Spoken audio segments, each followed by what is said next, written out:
Okay, just being speculatory here, but we're going to be talking a little bit about what if the one ring of power was in a showdown with the matrix of leadership? That's right, the Autobot matrix of leadership.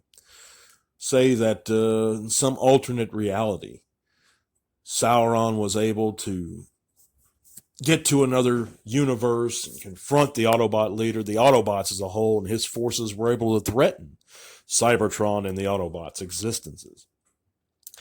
If that were to somehow happen, I mean, what is the greater force here? What would overcome what exactly if the Matrix were opened against the ring bearer? Because we know, and I know that not everyone that listens to this is a Lord of the Rings fan, but pretty much if you're listening to this, you're a Transformers guy or a Transformers fan. But we know that the One Ring, if you don't know, cannot be undone or destroyed by any source except the source which it created. Which basically means, if you've read any of the books or you've seen the films, the original Lord of the Rings trilogy, Story of the Rings of Power, it can't be destroyed unless it's thrown into Mount Doom, the same fire from which it was forged. Conventional weaponry will not harm it in any way. You can't shoot it, you can't blow it up, you can't melt it, nothing like that. Now, the bearer is given almost invincibility.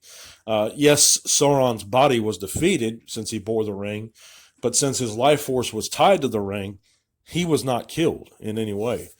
So if the ring can't be destroyed and the bearer has this immense power, the ability to go invisible, basically super strength, they can see things, they can see into different realms, dimensions almost. So it gives them all this power and strength, and it can't be destroyed. And at the same time, the Autobot Matrix of Leadership, once it's opened, undoes anything automatically that's threatening the existence of the Autobots, but can't be opened unless that darkest hour does arrive, and then it's unlimited. It can only be opened so many times within a certain period because the energy which is contained within it is the accumulated wisdom of the Autobot ages and that source of power. So when we think about what would overcome what, it's really like comparing an unstoppable force versus an immovable object. It's one of those old who would win Galactus or Unicrons debates. It's a little different because this is purely speculatory, and it's only for fun to begin with, because it's just a what if kind of scenario. What is more powerful? It's like comparing, which we may do one day, the Force versus the Autobot Matrix of Leadership or something like that. But the One Ring of Power is very interesting. I mean, it is basically the most powerful object in Tolkien's entire mythos. Essentially, if you even over the Silmarils, over the other rings of power, over any of the older artifacts, which is are written about in the Silmarillion, in the books of Lost Tales and things like that. And I've read a few of them. I've read a lot of Tolkien, actually. But it's something that it's really a really tough question to answer, and it's very circumstantial. Even in the hypothetical scenario that would arrive if the Matrix were to be opened with the ring bearer threatening and his forces threatening the Autobot populace, because that's what would have to occur in order for the Matrix to be opened. It would have to be the Autobot's darkest hour, and the ring bearer would have to have overcome the Autobot leader, at least be threatening to. And what I imagine would occur is that the bearer's body would be destroyed, and the ring would be completely blown from the realms of Cybertron entirely, or any threat to the Autobots would be immediately stopped. But the ring yet would remain. The ring wouldn't be destroyed because, again, nothing can destroy it except those fires from whence it was forged.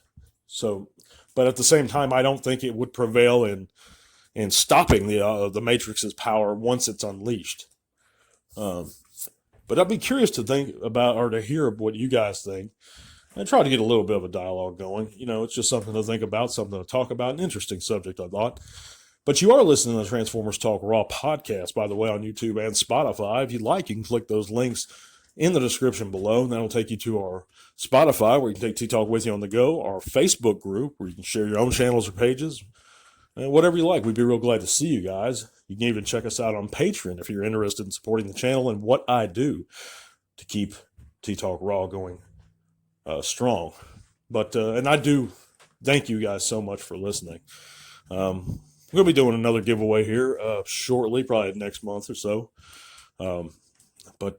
Yeah, I thought it was a real good question. And thinking about all the potential things to talk about, it's one of those things that struck me as very interesting as a long-time Tolkien fan, as a lifelong Transformers fan. One of those things.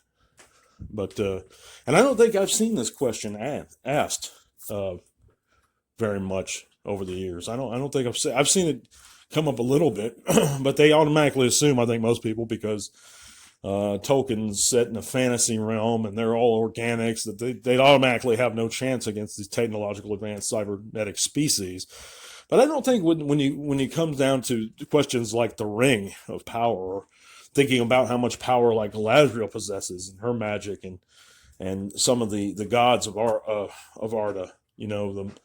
the Aenir and the Maya and all them and the Valor, I think they could easily represent a threat to the Transformers, because they're essentially aliens of immense power.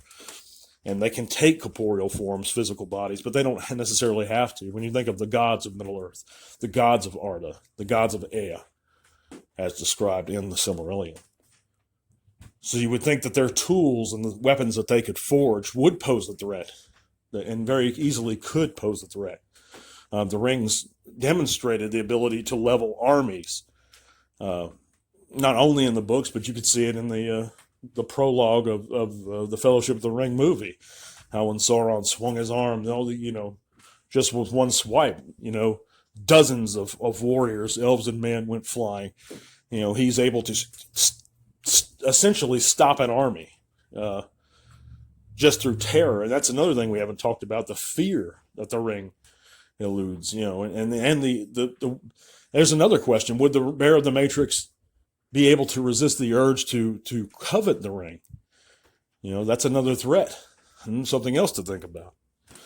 But I thank you guys again for listening so much to the Transformers Talk Raw podcast. We're going to be back again on Monday with another segment. We also have those shorts that I continually upload almost every day, if not every day, every other day. So check those out too in the various playlists, guys. Thank you for listening. We'll be back soon. Till all are one. This podcast is made possible in part thanks to the amazing support of our patrons.